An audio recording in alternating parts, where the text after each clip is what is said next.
Welcome back to the Training Partners Podcast. I'm your co-host, Sean Rigsby, and joining me for episode 29, all about the end of football season, the beginning of the rest of sports season, is Chris Yandle.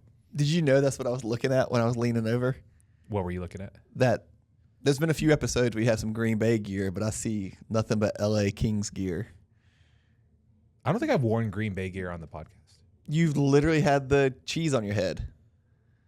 In the podcast? Did you not? Or is that just like your work calls where I see talking trash to your coworkers? That's just my work call when I talk trash to my Chicago-loving coworkers. But now that football season's ended, I think Chicago's still playing. No, because Chicago can't be doing better than Green Bay. So that's how I know that football season's over, because Green Bay is no longer playing. What did you text me after the Green Bay game? It said something like along those lines. Chicago's not winning this game. Green Bay is losing it. Yeah. And that's how it went. That's how I feel about it. And people say it's like, oh, well, you got to play all four quarters. It's like, you're right. The Green Bay Packers decided to only play two quarters, and Chicago played harder in their two quarters, and that was it. You could argue that Chicago won over 50% of that game. I wouldn't. I wouldn't. You would lose that argument. Yeah, I get. I mean, no, I'd say I'm not Green saying Bay they didn't win. I meant backward. I would say Green Bay won over 50% of that game. Yeah, absolutely. Yeah. Yes. It's just that Chicago won harder in 30% of the game. So yeah, very frustrating. And then we got to go to a football game also. And that was a ton of fun. Same day. It was a great time. Great time. Even though Panthers did not pull out the victory, the stadium was rocking. Yeah. It was a cool atmosphere. They were down 14-0 to start, but the mood changed real quick. Yeah, at least they weren't up 21-3 and then completely collapse. And that would have been worse. And have the second largest collapse in the history of playoff football. Oof. Is the number one? Is it the Falcons? Yeah, it's Falcons. Dude, that's bad. Yeah, it's real bad. The Falcons one. And fucking LaFleur was also on the Falcons coaching staff when that happened. So we're kind of anyway. So it's kind of all on him. No, it's on the team. Just is what it is. Can't let that shit out. Caleb Williams is really, really good in the fourth quarter, but you can't do that stuff. You can't shut down as a team in another half of football. So I would like to acknowledge the Bryce Young haters. Okay. Because there's a lot of haters that talk about CJ. We should have taken CJ Stroud. How's that looking right now? They're both great players. CJ Stroud statistically had the worst quarterback performance in playoffs ever this last weekend game, and they won because their defense steamrolled the steam. He had two fumbles, 2 interceptions. He did not play good. No. Bryce balled. Bryce did his thing. They didn't lose the game because of Bryce. And the Texans won despite CJ Stroud. 100%. I was watching it, and Aaron Rodgers basically had 2 seconds to develop a play, and every it's one if there's a blitz or there's a rush or something. Right. Every single play was the Texans defense is insane. They blew them out of the water. Yeah. So welcome to the episode 29 of the football podcast. Yeah, so let's get going on what we're actually here to talk about. Weightlifting meets. Is that first? Yeah, I guess we want to talk about it. We're hosting a meet next week. Yeah. The Charlotte Team Cup. By the time, when will this air? Next week, probably early next week, right? Yeah. Okay. So it's too late to sign up now. So if you wanted to have the most fun of your life and have your name etched forever and become immortal on the Charlotte Team Cup trophy, that opportunity no longer exists for you. Maybe you should have signed up. Yeah. Don't wait. Don't wait to sign up. I think there's a lot of don't wait. Don't wait. Too late. No. I think in general people do that. They're like, oh, I want to do this thing, and they wait till last minute. Yeah. But then they're like, hey, I haven't heard about what time the heats are, or when the session starts. Well, yeah, because we have to wait till last minute for everyone to finish signing up. Because everybody takes forever to sign up. Yeah. Exactly. So we are passing the blame back on you. But it's going to be a smaller meet, 3, maybe 4 sessions, depending on how things are. You say 4. I'm like, nah. But yeah, either way, the day is going to be focused on that. That's going to be our priority for the day. Either way, we'll be out of here before dinner time. One will be straight to dinner. The other will be hey, I can go home and shower and then eat dinner. That's true. But as soon as that meet concludes, and why I want to talk about it is Queen City Classic prep begins. It's actually Queen City Classic number 9, 9th one. That's big. Should be number 10. COVID robbed us, but that's okay. So if you didn't make it into this meet, if you want to sign up for the largest meet in North or South Carolina outside of the state championships, get signed up. Registration's already open. We have a few people ready to go, but I think it's going to be. We haven't changed the format largely in the last couple of years, and this one I think we're going to change it. We're going to make it bigger, like really try to put our money where our mouth is, literally, because we've had. I feel like it's probably like 5 episodes, maybe it's 2, where we've talked about how to make weightlifting events better and just sell the sport. So we are going to do our part and try that.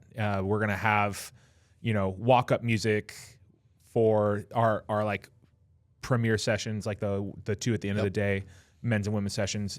I've been looking into hiring like a master of ceremonies and or a DJ, like somebody who can handle action going on 2 platforms at the same time. It's difficult.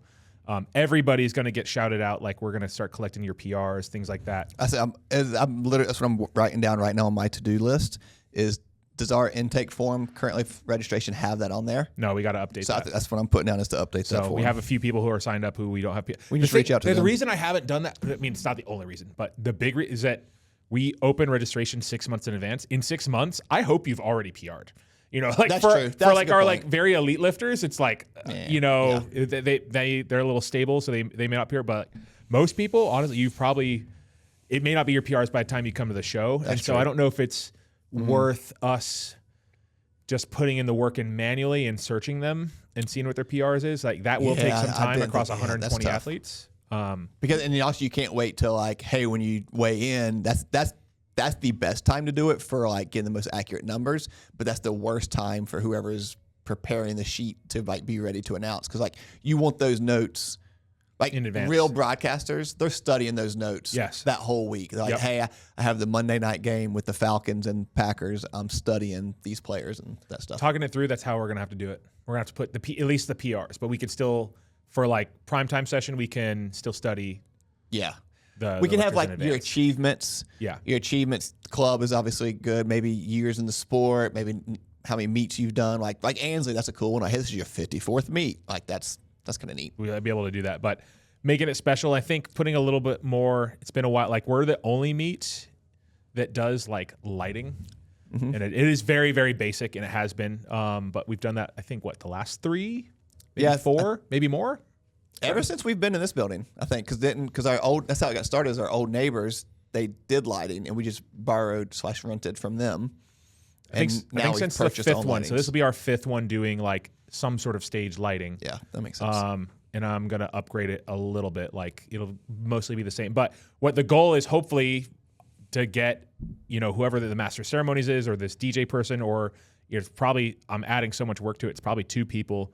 Somebody maybe managing music and lighting, so it's a little bit more dynamic, a little bit more of a show, and then somebody handling, announcements, PRs, achievements, something like that. So I think it'd be cool because like every year, I do think every year we've done a good job to make it small percentage points better, like adding the platforms, the really nice platforms we have. Yeah.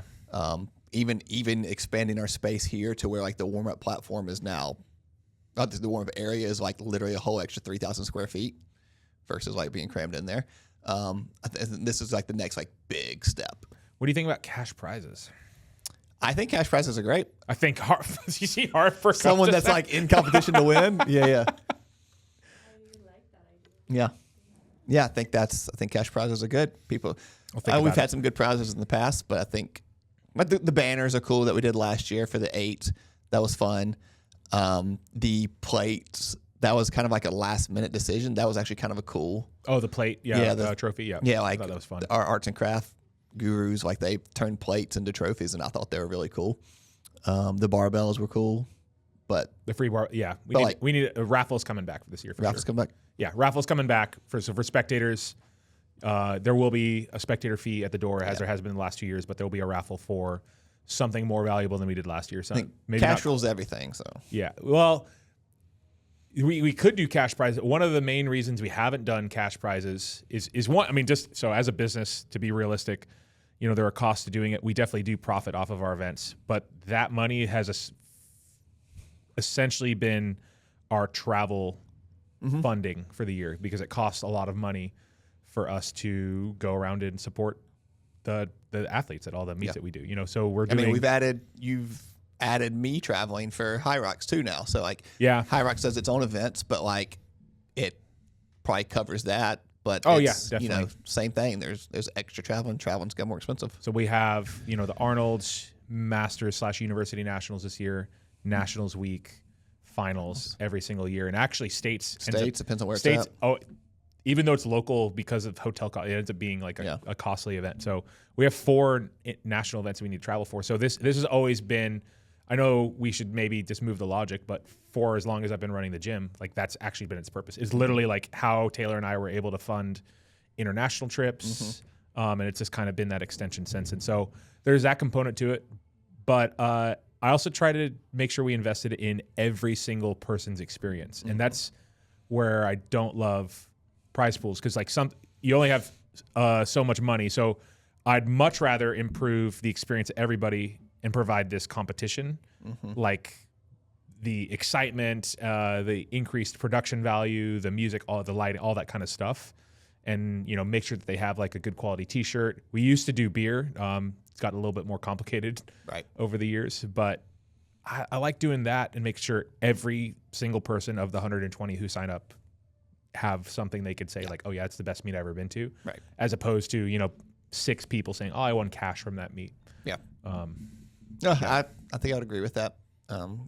Because you'll remember the experience longer than you'll remember the $150, whatever, $500 tops. I don't know what it's going to be, but like, I don't know. I've won cash twice, and I definitely remember. But that's just because it's so rare in weightlifting to actually win money for your competition. So anyway, that's what it's in for. That being said, even though it's like the bigger meet and it's exciting, it's still for everybody. It's like meant to be. Right. It is timed at a time of year. Say if you're serious about weightlifting and you need a qualifier, if you're like the person who's right on the bubble for qualifying for Nationals Week, it is meant for you because it is, I think, 8 weeks out from Nationals, so it's within the period to qualify. It's also a great tune-up. It's kind of actually nowadays. I think most people that are Nationals qualified don't do it, you know, at the last minute anymore. Like that used to be like how it was done culturally in a lot of like weightlifters on the bubble. Now people are either good enough or they have no problem qualifying, or you know they have something from a earlier total. But it is positioned so people that maybe are going to Nationals Week are starting to ramp up and need that tune-up meet, so to speak. But it's meant to just be fun, and that's why it's so fun. I think we are tooting our horns a little bit here, but I think one of the things that's great about it, as seeing a bunch of different local meets, is it's one of the few local meets where there's not just 1 or 2 high-level athletes you get to see when you're done. But like last year's final session, if I remember correctly, like Ryan was in it, Kane was in it, JJ was in it. So it's like you have some of the best lifters in the country. Because this could be another topic, but like the Carolinas have some really good weightlifters. Yes, they do. So you're getting to see that at a local meet. So it's the levels that you get to see is really fun. You have people who are literally doing the first meet ever to people that have competed at the Olympics doing this meet. Yeah, we usually get a good group of guys. Not to belittle our women. Our women are amazing. Yeah. But we usually get like a good group of guys that aren't just in this gym. Correct. You know, we haven't had that on the women's side as much. Yeah. What's that about? I don't know. Where you at, ladies? Yeah. Where you at? Come take the throne. Why aren't you coming? Who's going to be the strongest person in Charlotte? In the Carolinas. No, that's at States. Okay. That's fair. Okay, this is Charlotte. Is he anybody stronger than you, Harley? Are you scared? Are you nervous? Okay, let's go. Yeah, I guess that's true. Anyway, that's May 2nd here. 2 platform meet, 1 day. Big energy. Climate control. What? Climate control will be. That's huge because like those days. What? The Queen City Classic, like I think the first thing you think of is fun. The second thing you think of heat. is how hot it is. We always do it like, that's another reason we space it where we do. It's like the final weekend of spring, so it's as close to National as possible. But we get lucky. Like last year's, Last year's was beautiful. I think it rained the night before and the morning of. So it was cool. Like it was cool. So really wasn't that bad at all. But other years, yeah, absolutely sweltering, miserably hot, just coincidentally. This year, either way, we'll have climate control for the first time. Now, I'm not going to lie. While the tonnage of these units is going to be fine for our space, it is not designed to have that many bodies. However many hundred of people are in here at once. So, like, I'm not saying it's going to be comfy in here, but it won't be sweltering. It won't be. Hot. It won't be triple digits in here like it's been Absolutely before. not. No, it'll be 80 degrees. I would say like low 80s. Yep. But that's fine. So, which honestly for getting warm athletic events, perfectly fine temperature to have, especially with all that body heat, getting you around. So we'll take it down. It'll be just a little bit nicer event. Yeah. More production value. Anything else we should talk about, Queen City? We buttoned it up. That's it. Okay. Those are all our competitions. Coming up, we're going to switch gears and go into our main item for the day, which is about tracking. Tracking. Running on a track. Running on a track? Yeah. Are you still doing a lot of that? Yeah, I go every Tuesday. Okay. I've been waiting for 4 individuals to show up since finals, which is 4 weeks ago now. Yeah, I guess I didn't get them at all prepared. Oh, you're gonna take the blame for them? They shouldn't have to be prepared. They should be able to run a 400. Yeah, they can all run a 400. Can they run a 400 quick enough? So One Dylan, who ran 800s in college, thinks that they'll beat me comfortably. Really? Okay. All right. Tracking. What are we tracking, Chris? What do I track or what? Here's what I think we should go with this. I think we should talk about these ways of tracking and then go into like the sports that we're involved in, like what we believe in our opinions is important, what's useful, what's a waste of time, and then like what we should prioritize with tracking. Okay. Does that make sense to you? Sure. So I kind of put this one here first because I think this time of year for quote unquote normies, people that do this for hobbies, that's not what they live and breathe, attendance and consistency. Yeah, everybody's just starting over and the new year happened and this is new year, new me. And you get like, I've been thinking about this a lot. So I guess this is good for me because I'm working. I will not hit my 4th workout again this week. So that's 2 weeks in a row.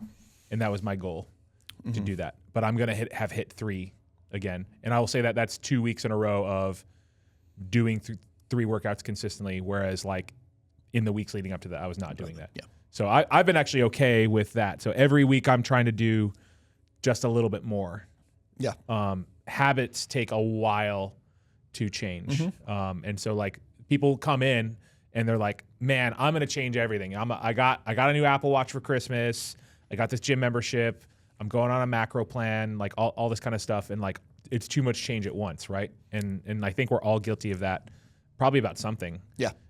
Whether it's like your fitness or learning an instrument or whatever it is. So like just taking the small baby steps. So like this week, I think the thing I made peace with was not like, I didn't like actually measure I didn't like put it in an app or anything like that, but I, meal prepped again. And then I made sure we had like more vegetables, more fiber in it this week than the previous week. The week before I was like, all right, at least I got enough protein in there.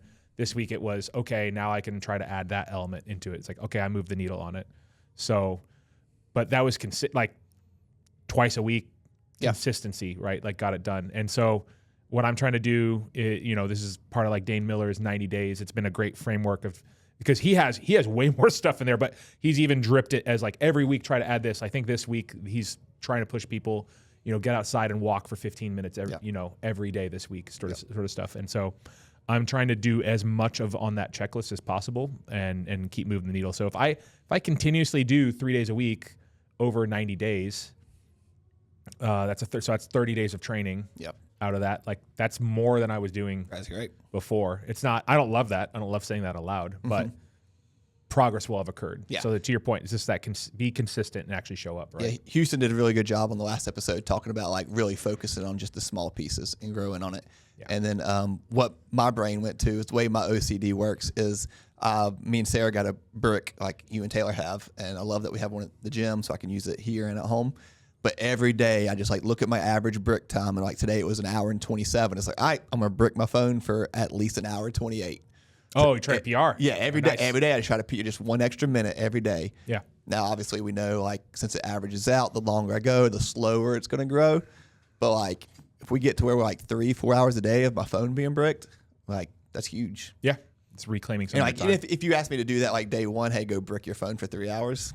0 chance that's going to happen. Like, no, I need to go on. No, you TikTok. can't do it. You can't do it. It's so to your point, attendance, consistency. Yeah. So what do you guys over on NotiFit side, like, think you have the board with the stickers, right? Especially when you get ready into High Rocks prep, when you're doing a race. Yep. That's what you guys stress the most, right? Yep. It breaks it down into like who we're talking about. If they're doing the race, if we focus on them, it's like, oh, I need you at 2 of those run clubs a week. I need you to run minimum twice a week. Ideally, you're running 3/4 times a week, and then coming to 2/3 classes a week. Okay. So I try to like go at the low end, like, give me 2 and 2, and then like if you're feeling good, let's get it up to 3 and 3. So we set like those attendance prizes or whatever you want to call it, where we gamify it. We base it off those numbers. It's like, okay, we want 4 because if you do 2 and 2, that's going to get you 4. So if people do the 2 runs a week, like if they go to Track Tuesday or they go to Run Club, they could be part of the committed club, right? Correct. We count run clubs as committed club. Yeah. Check-ins. And you can win prizes through the committed You club. can right? win prizes for every 3 months that you are in the committed club, you get a new prize. So what do you have to do? You have to come to the gym or volunteer at the gym, even counts. Do something that the gym hosts. If you attend that and participate 15 times a month, you're in the committed club for that month. Okay, but what else do you have to do to make sure that happens? Oh, you have to actually check in, do class. Oh, okay. So like you reserve your spot. Yep.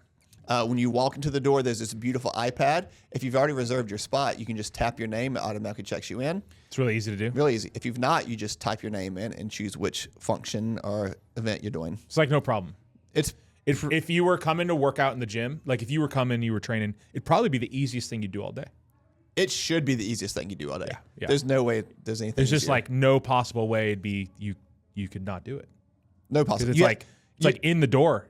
It's actually like right there. especially this time of year where the bay Right in the door's door. shut. And if you don't do the door, you could do it on your phone too. You can even do it on your phone. Man, And if you forget, it sounds like people really thought this out, you know? the software people are like, hell yeah, this is. No, the I way to mean do it. us and like. Oh yeah, we thought about it too. Anyway. You did put the iPad specifically right The right first in thing front you of see when you walk in. Yep. It's not to sell $2 Gatorades. It's to get you to check in. No, it's getting them to check in. Exactly. All right. Consistency and attendance. Like, yeah, it's if you're not stacking sessions, do we want to talk about some training metrics instead? Yeah. Can I add one addendum to, like, we're gonna get into like things that are fun for us to talk about, like as coaches, especially in weightlifting, where we're like, weightlifting's all about just adding a kilo and improving performance. Like, it's all about PRs and like how you do that. And even High Rocks, like you have as opposed to CrossFit where it's like it's kind of different every time. I guess there are some benchmarks, but the High Rocks doesn't change. It's a really fixed time, just like our total's really fixed. So I really love that you guys know exactly, like, okay, I got to do this. But it makes my job easy. the one thing I'll add to attendance consistency, as forgiving to myself if I'm being about like, all right, at least I'm doing 3 sessions and I'm making all these choices. Something that needs to happen in addition to that, maybe like adding sessions, is actually trying. Yeah. We've talked about this before. So like, if you're only gonna come to 2 classes a week, don't phone it in. Yeah. Don't shave reps. It's almost don't cheat. The less your attendance goal number is, the higher your violence you choose needs to be. You got to make every minute you're in here count more. So like my 3 set, like I'm pretty jacked up, man. Like I'm still jacked up from my squat session earlier this week, my lower, and then I had a upper that I did yesterday. It was like the most benching I've done in years and a bunch of like other hypertrophy work. So I'm actually really sore. Yeah. And then like last week, that's what my remaining day is, like the run day. Like I'm not a runner, so running a 5K for me is alone just hard. Yeah. On itself, but like I'm just gonna push that. I'm just gonna keep pushing that as hard as I can. Just continue to run it faster, as fast as I am capable of that day. Yep. And like that's it. So that's my intensity. So like if I'm gonna do 3 days, I'm going to push those 3 things. Yeah. Really, really hard. All right, performance things. What's actually worth tracking? To me, you want me to go first? Yeah. What I think is Go important? for it. For the sport of high rocks, the things I think that are most important to track outside of the actual race time, performance-wise, for strength numbers, just the basic squat, bench, deadlift, because that's the easy way to track your strength. As far as running times, I'd like to know your 1 mile, your 5K, and 10K times. And then other metrics I'd like to test are your 2K row, 2K ski, and 50 cal on the Echo bike. Okay. Those would be like, if I'm allowed to have 9 tests, those would be the 9 tests Nice. I would have. Yeah. Because I think all the other, like, let's do 100 wall balls. So you can measure the stations. That's fun to do, I guess. But I'd rather like know how strong you are and compare like how long you can keep a high power output on the Echo bike or something like that. Okay. That's cool. You have like in the notes talking about splits. Is there anything that you're... Yeah, so those are your benchmarks to kind of reverse engineer your splits more or less? Yeah, and so like when without doing like true VO2 maxes and stuff, we baseline certain styles of runs. So we'll do like a tempo run. So tempo run for us, we'll just like, what is your 10K time? And then just back off of that a couple seconds. So like say your 10K pace is a 6-minute kilometer. All right, for this run, you're doing tempo work. I want you to run it like a 6:10. Okay. And if we're doing threshold work, we're going to base that off of our 5K time. So say your 5K pace is a 5-minute kilometer. I'm going to want you to be like a 5:10, 5:15. Okay. Those are like the main 2 that we do. And then the last one, when we do like our zone 2 runs, we typically base that one off of heart rate. Just try. Okay, so that's your heart. The other ones are in like intensity based. Correct. So like percentages almost. Yeah. More or less. And then this is, then you have ones that are heart rate specific. Yeah, because like the true lactic threshold is like, okay, your body's producing lactic acid as you're working out, but your body's also processing it at the same time. So it's basically how high can your heart rate be while still processing more lactic acid than it's producing.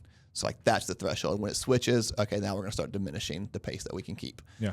So without actually being able to do that true test, we just base it off our 5K time. Okay. Very cool. On weightlifting side, I guess we compete in a sport. We compete in 2 lifts. So you need to know your snatch, clean and jerk max. Yep. You should know if you're a better jerker or you're a better cleaner. So you should know maxes for either of those independently.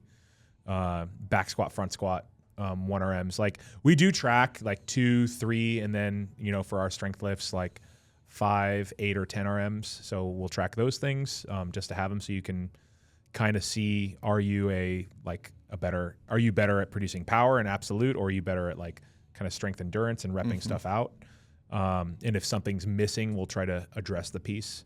But it really is just like snatch, clean and jerk, back squat, front squat, and then I'd say deadlift. Both snatch and clean positional deadlift are like, if those aren't going well, like your back front squat and your snatch deadlift and clean deadlift, like there's not a whole lot you can do in the other things. Like we definitely use variations like hang or block work or stuff like that, and we set process goals for those.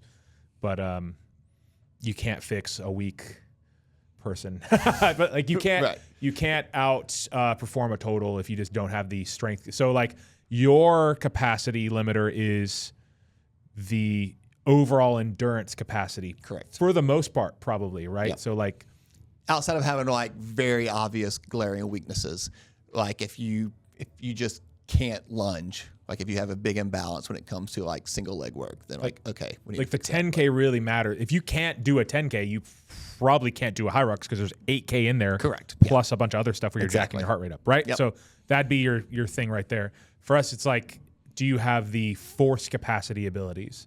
And so that's why I want to say get on people. Like we have plenty of people that have like excess strength in the gym. So it's not a force capacity issue. It's more of a technical or specific force production in a moment issue. But then we have some people that like, they just don't like squatting or pulling or something like that. And it's like, well, guess what? This is why your lifts aren't going up. Yeah. It's because you don't possess the capability to do the lifts that you want to do until you develop that capacity. Do you think, like you said earlier about like, okay, the different variations, hang, block work, and then like 3, 5s, and 8s, those aren't they matter. Do you think the benefit of doing those is like strengthening that weakness, or do you think it's like, okay, this is giving them something else to chase when like that 1 RM is really challenging to chase? Oh, I mean, those are like the work. I've been thinking a lot about this recently because sometimes maybe I'll let people go too heavy. There's like effective reps, like definitely there's the heavier it is, the more transfer it is, like the more direct, Right. because the sport is to lift heavy. But it's not a good way to necessarily build those abilities, right? And like you can't just max your 10K to get better at 10K, right? So same, you can't just max your back squat all the time. It helps to see where you're at and like to develop the quality, but you'll have to probably do a lot more reps at lighter weights just to do the work to signal to your body, hey, you've got to change and do it differently. So it's a little bit of both. Like it's definitely like that tangent, like, hey, focus on this 8RM because it's something in the intermediate that you can focus on improving while we're building the base and the work that you need to. It's rare that like, I had an 8 and a 10 RM that were like well above what I clean and jerked, for example. So it doesn't like relate. Right. But it ensured that I had the strength to be able to do it and gave me like a satisfying thing to improve. And then some people, we have a lifter who doesn't train very much anymore, but they were like, I'm not even going to bother doing a 10 or an 8 because like I'm not going to PR it this time because my last time was so good. It's like, that's really dumb and short-sighted. Yeah. You should, like, if you're not there, it's okay. The first step to getting back to there is to like doing the max now to see where you are, as opposed to just not doing it, so that, which ensures you will never be there. Right.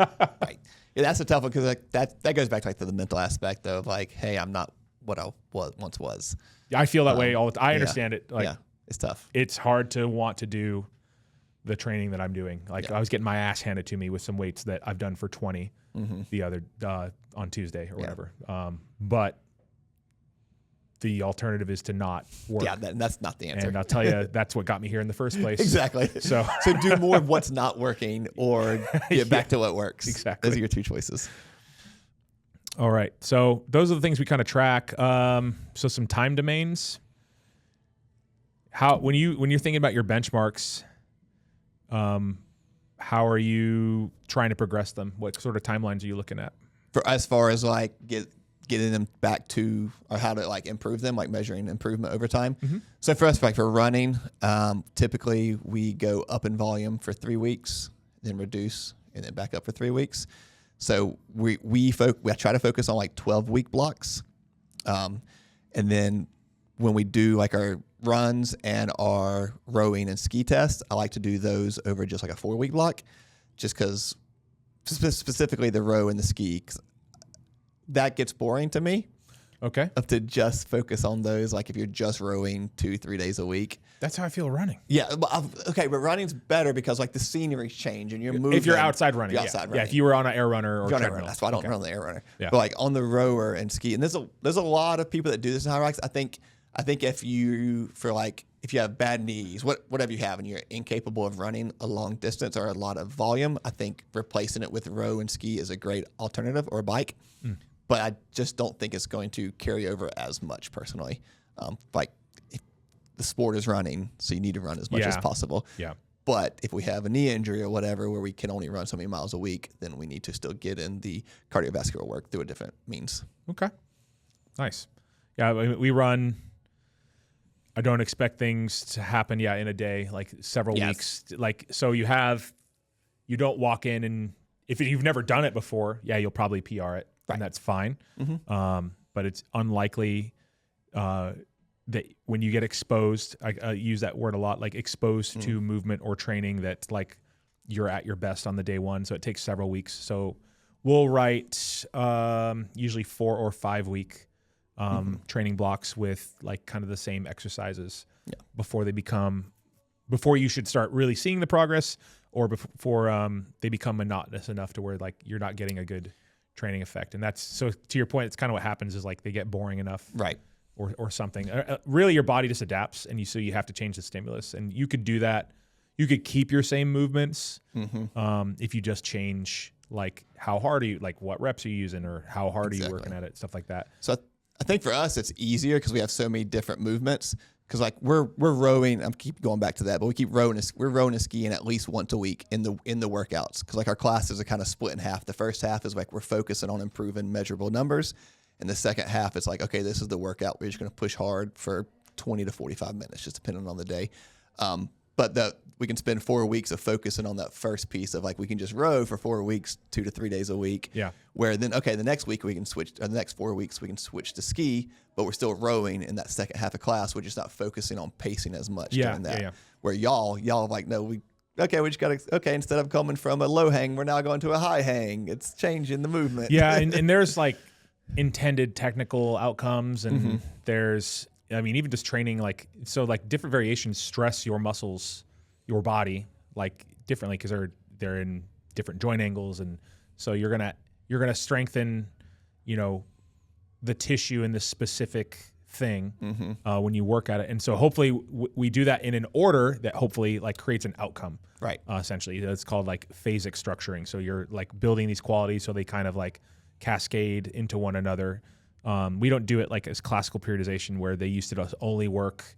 You only work on endurance, and you only work on strength, and you only work on power. We do things a little bit more concurrently, but like the end goal is like, yeah, how do you create the perfect snatch and clean and jerk? It's like, okay, well, you probably need to work on these things in this order so that you get that. And we'll test that weekly. Like we still do competition lifts, maybe not to maximums, but to watch that the intended outcome is happening. And it doesn't always happen. Not gonna lie. And it helps us try to figure out a little more quickly instead of spending 12 weeks working at it, like to change stuff on the fly. Like, okay, what do we need to change so that we do get the outcomes that we're looking for? So kind of like Saturdays, typically Saturdays for the team programming. So they're like, you're kind of looking to see if that number is increasing or moving better. Yeah, is that kind of what you're looking for? It is usually more of a movement thing than it is like a number. Like, okay, so for Saturday crew, honestly, you know, a little bit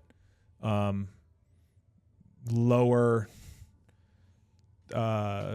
What's a nice way to say this? They're just hobbyists.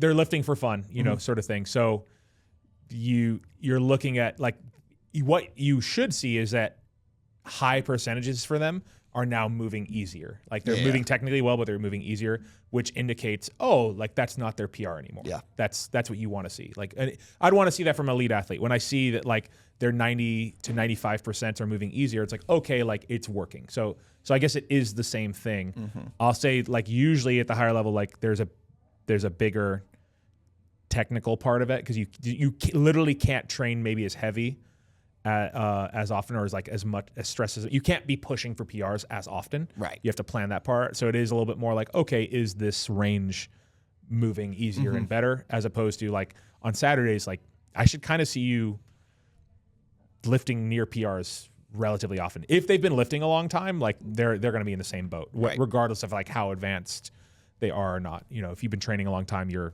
pushing against your ceiling, so to speak, and that's okay too. So yeah, we just want to see that those outcomes are happening, and that's the test of it.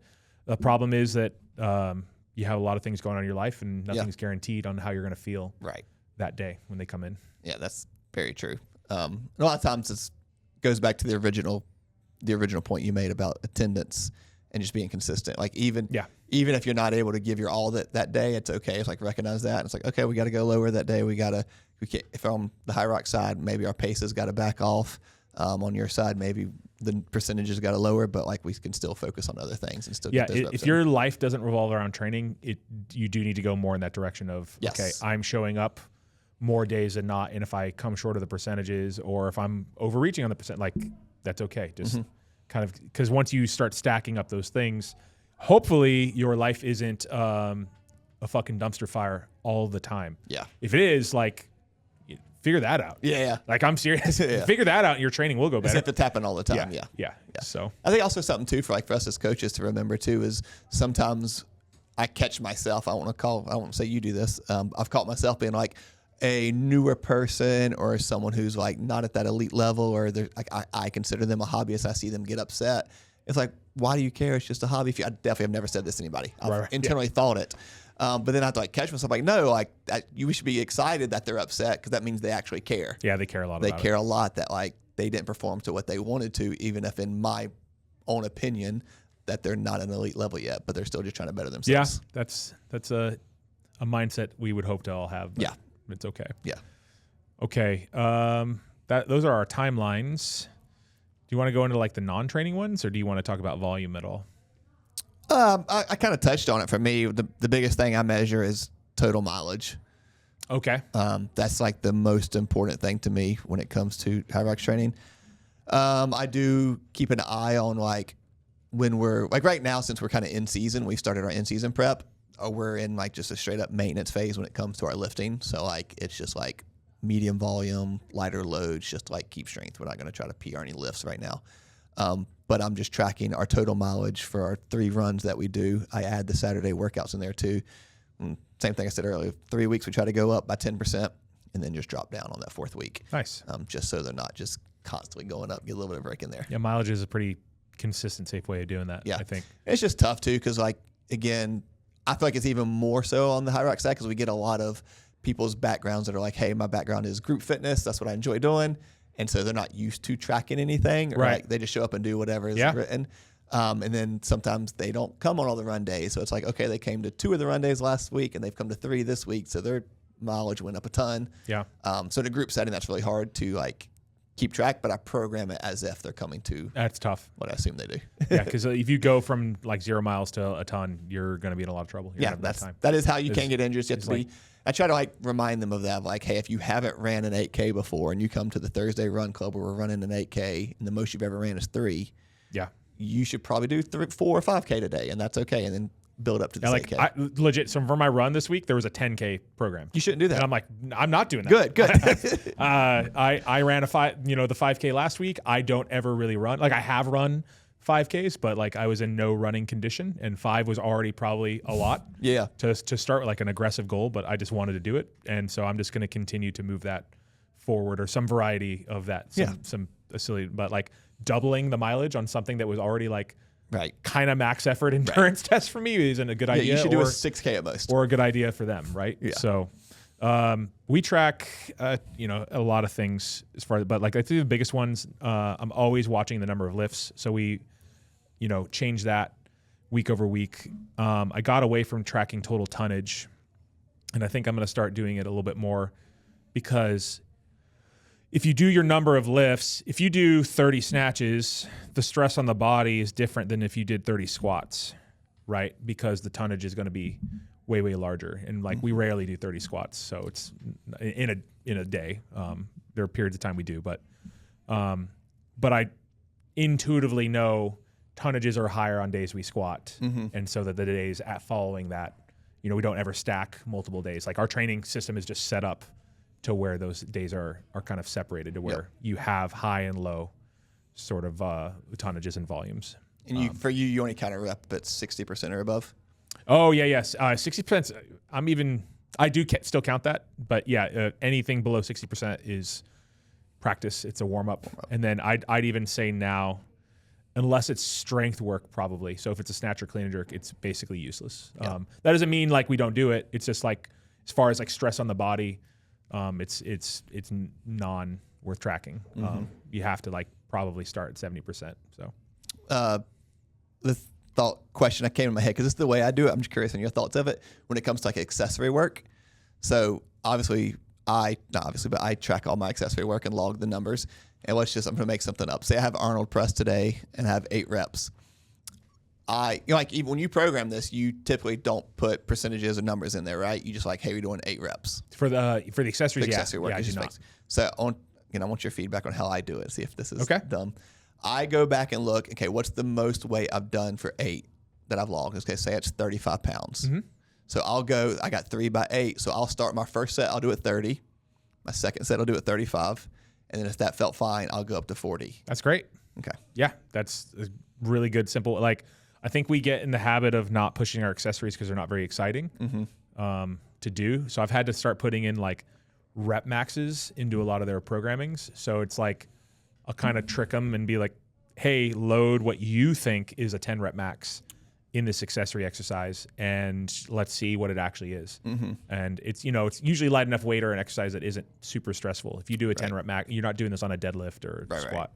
But if you do a 10 rep max dumbbell bench and it turns out it's a 15 rep max, it's like, well, you were significantly undertraining. Right. You were undertraining by basically 50%. There's a lot. So that's a lot. So trying to correct that so we're actually in the right zones, because it's easy. I do it too.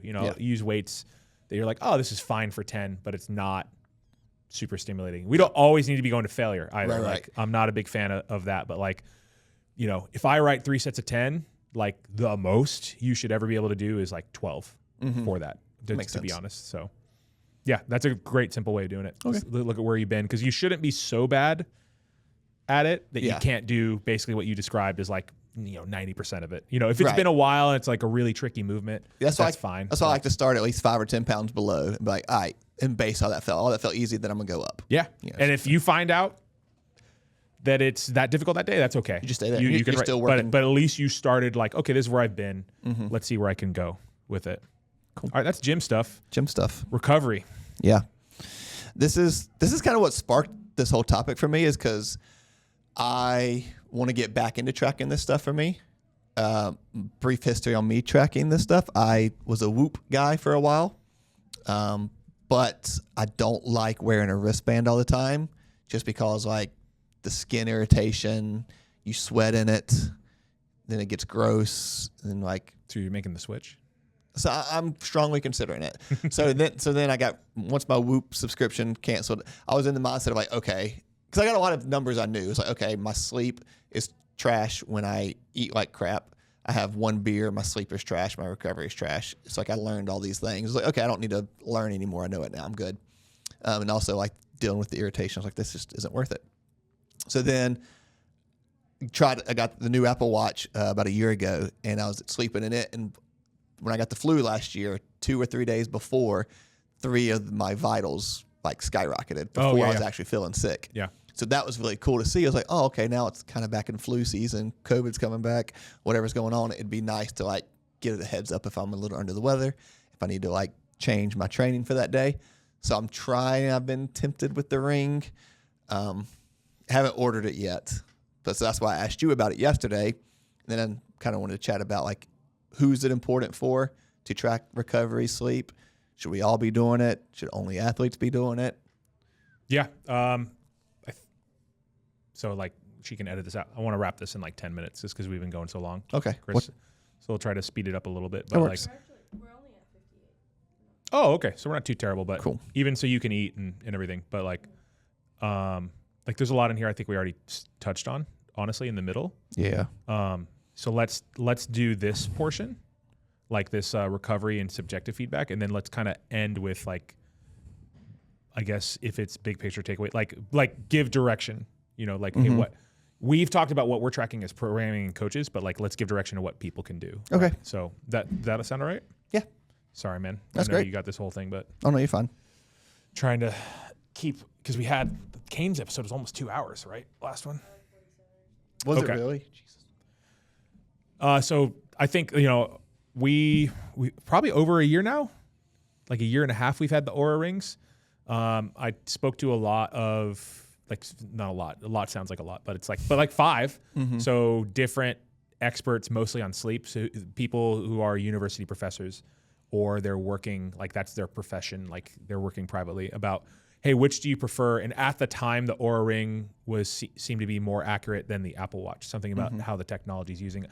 I don't know if that's still the case, but what I will tell you is, like, as a user, when you asked me about it, I said this, it's really easy to sleep with this on. It's pretty innocuous and just there. Yeah. Whereas I don't like, you know, like a Whoop band or a watch. Like, I did not enjoy sleeping with my Apple Watch on. I don't like wearing a watch to bed. Sorry. Yep, same. I want as minimal stuff as possible. Whereas a Ring, like, didn't really bother me at all or break anything. So if it's accurate and I'm going to wear it, like for my primary use, which is sleep, great. Yep. I would say for workouts and stuff like that, you know, our stuff's with a barbell, so we're never wearing it while we're training. So we can't really use it to monitor the stress of training, other than if we like, you can log it as an activity and then give it its best guess, and there's an algorithm and blah, blah, blah. But I will say it kind of knows from your heart rate and your monitoring after training, like what level of stress you've been through that day, and can kind of like pick it up and put in there. So I think the readiness is relatively reliable, even though for us it doesn't get our training. Whereas like you guys can wear it, I guess everything but farmers carry. Yeah, I have one guy I know of that wears one, and they actually, I think they make a cover that you can put on it that protects it. because I give him a hard time when he forgets it. He'll just go grab Band-Aids. And I'm like, dude, that's where all of our Band-Aids are going. But That's where all our Band-Aids are that's going? where all of our Band-Aids are going. God damn it, man. I was looking I actually needed a Band-Aid last week, and there were none. So, okay. You got to start telling me when you use the last one so I can order some more. But yeah, so there's at least a protective cover for it. And that's something I've thought about is like, when should I wear it when I'm working out? For like farmers carry, we still do pull-ups, we still do barbell work. But like my plan is to just wear my chest heart rate monitor. So I'm tracking for an that way. endurance athlete, I think that's the way to go because you can get that to talk to your phone, which will talk to your ring. Exactly. I think a lot of the algorithms and I'm sure it's getting better every day, like legitimately. A lot of that stuff just takes some liberties because they, it's a global kind of formula and they're making assumptions about what you're doing. So if you were to log, you did 30 minutes of cross training, it'll say it's X hard or it was this many calories. Like any of those formulas, they're not super precise anyway, to be honest. Yep. So don't even stress it. Like what your training is, record your training and you can do that. And then I would wear something like this to bed so that you can see how your body's responding to your life and to your training. Like that is an indicator of how hard training was. Yep. You'll see if you had really hard training that your heart rate was more elevated. Like it took longer for it to calm down, and maybe you didn't reach your, lowest resting heart rate until basically just before you woke up. Yeah. That indicates you're pretty fucked up. Yep. And tired. Stuff. So you don't need to wear it Exactly. while you're training. But monitoring your sleep and having the ability to just monitor your stress and health with these rings now, they're tracking women's menstruation cycles. They're doing that vital signs. I've had this kind of tell me like, hey, like, yeah, you're sick. You're gonna get sick. Yeah. So and that I've actually like 2 times this year prevented from getting sick because I was like, oh shit, like all I can do, like I can't like not work that day, but that night I'm shutting down early, I'm going to bed and I'm doing everything I can. And that's been really, really helpful. I think it's easy to get lost in the sauce and get obsessive. I think that's where the Whoop sort of took things where it was like trying to be the everything, like wear it during your training when I don't think it's even necessarily particularly accurate. Right. And if you're just monitoring things like your mileage, your in our case, your tonnage and your reps, I think that's fine. Whereas this is going to give you a general fatigue kind of score based on really just your heart rate all throughout the day you're wearing it and while you're sleeping and, the quality of your sleep. Yeah, I think like with all of these, taking it as one data point versus like, hey, whatever it says is golden. Mainly like with watches, because the accuracy of them isn't that great. Because I noticed that since I switched to the chest monitor, that my heart rate, what it was tracking with the watch, was off by like almost 10%. That's a lot. Like the actual heart rate. And so it's like, that's not accurate. No. So like if it tells you, like maybe you're feeling a little off, but you still feel pretty good, they're like, okay, to use that, like maybe I need to turn it back a lot. Now, if it like spikes big time, like in your cases where it's like, hey, you're definitely getting sick, watch out for this, then listen to it more. But don't just like bow down to them. No. I mean, where you get in trouble is psychologically, like, I remember this in the Whoop era because it calls it strain, I think, or calls it readiness. And it's you would try to get the highest strain you could get. So you could be ready to train and all that kind of stuff. So if your strain was high, it was basically like, oh, I can't train today. Or it's like, if you walk in on meet day and your readiness is low, I can't max out today. It's like, no, we've all had plenty of days where we happen to PR. So like, that's where you've got to like let go of the dictator. So I actually, because I don't wear it when I train, because I don't take that very seriously, I actually don't look at my readiness at all until it says like, hey, you're getting sick. Like you have issues with that. And I'm like, okay, I need to like consistently listen to that because it's taking multiple variables. And I think those are the ones you can listen to more because I'm not used to that interface yet. But like with the Apple Watch, I got an alert that was like, hey, 3 of your vitals are out of the ordinary, like my body temperature, my heart body rate, temperature is a big one. resting heart rate, and my breath rate. It's like these 3 things are out of the normal. Something's wrong. So yeah, I would listen to that, but like I completely disregard the readiness score. Like I'm gonna be honest, I don't feel good today at all. Like how I feel right now. Like if we're gonna talk about subjective questionnaire, I feel sore. I feel pretty low energy. my outlook is probably a little bit better than usual and stuff like that. But like, so I don't in any way feel like my readiness is high. It's like, oh, you have a 90 readiness. It's like, Yeah. okay. And it's almost entirely linked to, I got 9 hours of sleep last night because I went to bed early because I felt really not great. I went to bed super early, turned the lights off, all that kind of stuff. Great. And so like, I'm glad that I did that and got good sleep to help me get ready for this run and all that kind of stuff. But my readiness isn't peaked or anything like that. Like I definitely don't feel that way. So How much of that is that you're just scared to do this run? That's not scared because it's not a scary amount. Just not excited. Yeah, I don't enjoy that. Yeah, I just don't. It's cool that you're doing it though. Yeah, I mean, honestly, everybody should be able to run 5K fine. Yeah, I like agree. myself, like I don't care who you are. Yeah. You know, unless you're an elite strength athlete. Like, and when I mean that, like, I don't even know if that means a weightlifter. I mean like a strongman powerlifter. Yeah. You know, where they're too lumbering or something like Right. that. Like 5K is not a lot of mileage. No. And we should probably all be able to You should be able to cook that in walk, there. run a 5K. Absolutely, 100%. Right, I'm saying for like general health and wellness. Yeah. You should be able to run a 5K nonstop. I mean, 'cause you see Aaron always posting his long walks and stuff on social media. Yeah. So like he's out there moving his legs. You just get moving. Yeah. So that's as far as like you've got a lot of options. There's the rings, there's the watches, there's the earbud one that's new. Sarah wants those. That I'm interested in how that technology works. Another thing you can do, which is actually built into our Train Heroic app. It's the first thing that happens. It's like you can access your programming if you just tap on your stuff. You can not log it for months on end, so that if your coach was trying to figure out why you don't feel good, that they wouldn't have any idea why or what trends to look at. That is a possibility. But if you open up your Train Heroic app and you're using one of our programs, the first thing is subjective questionnaire. If I remember right, it's 5 questions. It's actually, you just saying how did your sleep go? Yep. What's your soreness level? What is your mood? What is your energy level? And I can't remember the 5th one. My phone's starting to get Stress on there. So like stress is, out of your control. It's what's in your life. Your sleep you can mostly control unless, somebody banged down your door in the middle of the night or whatever. Your mood's kind of up to you, dog. It's kind of how you're living your life. Not That's gonna lie. a whole different topic. But like, do you think you get to choose your mood?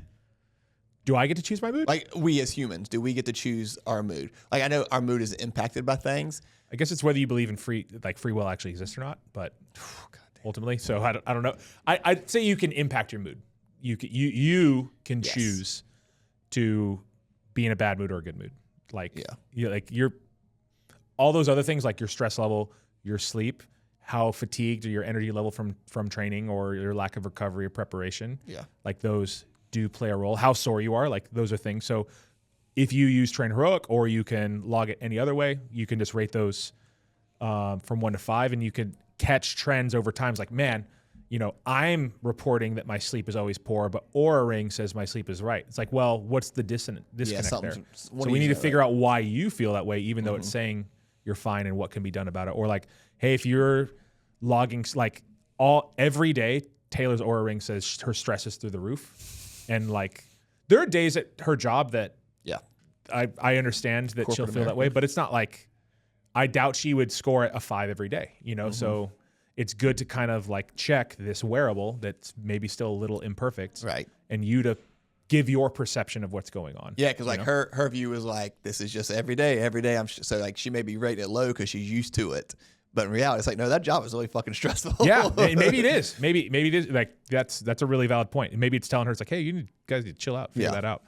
Just because it's normal doesn't mean it's okay. So that's built into like our app. It's built into many, many other people's app. But that's a good thing. That goes into like, I don't want to be preachy because I'm not going to pretend that I do this. But if you like journaled or something like that, it's just a moment. I see it as, especially in the app, that is your daily journal of like how you felt that day. Yeah. And so that then you can reflect. It's like, okay, of course training didn't go well. Don't let it be an excuse, but really, as coaches and as athletes, you should be looking at over time. Am I always stressed out and am I never sleeping, or am I always sore? Like trends over time are revealing about what's really, really going on instead of just one day, right? Like we talked about. So I would recommend doing that. Yeah, it's good. It's good. That ties back into the data points. That's another data point you can use to see how you're feeling, especially over time. If you can catch a trend if something's going on. Why am I always stressed? Why am I not always sleeping good? And fix it. So what should people track? What should people track? In my opinion, I think we should track anything that's for us specifically. Okay, wherever you train, whatever logbook version they have, because there's 100 of them now. Whichever one they use, you should log everything in there. Okay. And I like our note here about like not using it as a scoreboard, using it as like tracking for yourself. So like my example of how to do accessory works, because I don't know how many times it's harder to know to fit class. Like in a group setting, it's like I don't want people on their phone like walking around. Yeah, no, absolutely. But I do want you to log those numbers and like, okay, look at them and see what you need to do for the day. Yep. Like a lot of times, like, okay, we have a seated dumbbell press paired with our bench press today. I'm just making this up, but what weight should they'll ask me like, what weight should I use? I'm like, oh, look at your train heroic and see what you did last time. I'm like, oh, I've never logged it before. So I want you to always log that. Yeah. And we do a lot of percentage work for our barbell lifts. So it's like log your lifts so you know what percentage to lift instead of just guessing. And then I think the Metcons, they're fun to like log. At the end of the day, they don't really matter.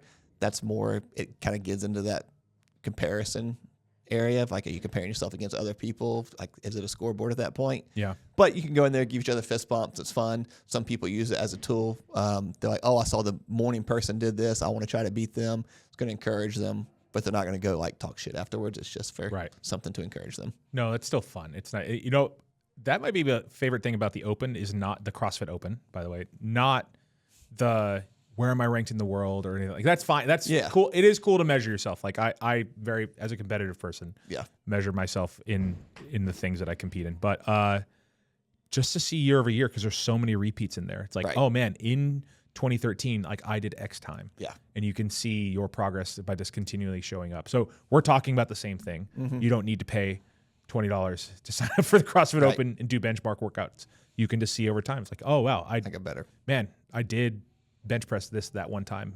I can do that again. You know, just to remember. And if you can't that day, it's okay. Yeah. So. And I would say outside of the gym, I think a good basic one to track would be sleep.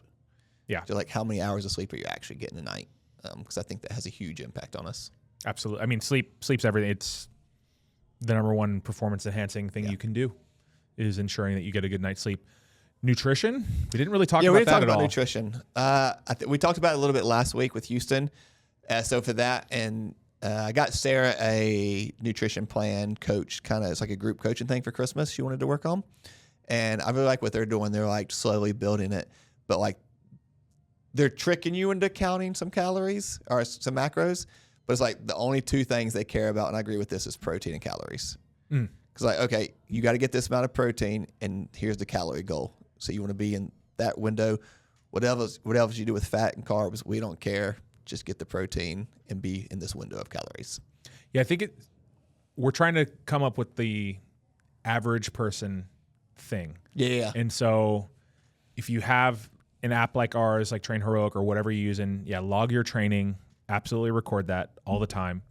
And that would include the subjective questionnaire I mentioned. Mm-hmm. So if you're a little more serious about your training, you could see what trends were in your life. So those things are worthwhile and they're very low energy. Mm-hmm. Like it takes like no time at all to just go 1, 5, 3 for like 5 questions. You know what I mean? On the top end, 10 seconds. Top end. Yeah, that's if you're really thinking about it, you know? Yeah. So if you're tracking those things, I think they're pretty meaningful over time. I think the only thing that matters, you know, as far as the fancy schmancy tech and wearables is your sleep. If you do that, like if you have specific health conditions, looking at your heart and like having all the stuff you get on this, your heart rate variability, your temperature is helpful, but like just the amount and quality of your sleep is huge, and those play a role in that. Nutrition, it all depends on like how serious you are, I think, at that point. So those would be like my normal people things that where your life's going to be better. I would just say protein and fiber. Like if I had to give it 2 things, because it's going to be tough to not eat the vegetables you need, and it's going to be tough to eat only bad, like I don't want to say bad, but like only like low nutrition carbohydrates. Right. If you're getting in good amounts of fiber, and if you're getting the protein you need, awesome. You know, I mean, that's going to maintain as you age and for longevity. That's really, really important to maintain skeletal muscle mass. But other than unless you have a specific weight loss goal or a specific endurance goal, I don't know how much you need to care about like the specific protein, fat, carb, to be honest. I agree. You can get really obsessive with that. You know? Can get, And if you have high goals or high levels, you got to do it. Yep. Sorry, but normal people, yeah, maybe it's only protein and fiber. Yeah, maybe. I almost think it's almost like you do that until you hit a plateau.